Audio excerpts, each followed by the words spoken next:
يعد العراق البلد الوحيد من بين جيرانه الذي تمكن فيه الأكراد بعد صراع طويل مع أنظمة الحكم المتعاقبة من اختيار برلمانهم، وهنا تكمن أهمية هذه الانتخابات البرلمانية التي تشهدها حاليا محافظات أربيل ودهوك والسليمانية. يا ريت لو بكل الأماكن اللي متواجدة فيها الشعب الكردي يتم نفس الخطوة، وخاصة في كردستان سوريا وسوريا، فنحن بحاجة إلى هذه العملية الناجحة التي تأخذنا إلى مجتمع ديمقراطي ومتقدم.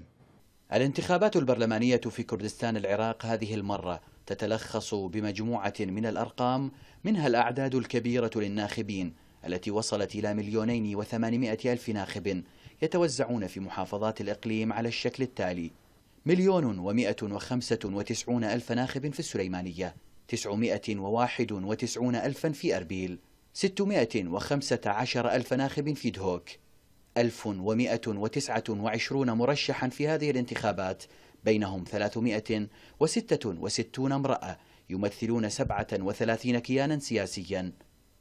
1,300 مركز انتخابي تتوزع في عموم محافظات الإقليم، 190 مراقبا دوليا و6 فرق من الجامعة العربية ستشرف على مراقبة هذه الانتخابات.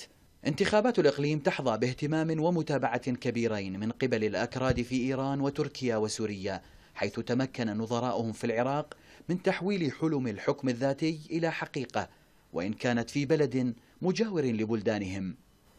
كل الأنظار تتجه هنا في كردستان وفي بقية مناطق العراق إلى النتائج التي ستفرزها هذه الانتخابات البرلمانية، والتي ستحدد على ما يبدو شكل الحكومة الجديدة في أربيل ونظيرتها في بغداد أيضا خلال الأشهر المقبلة.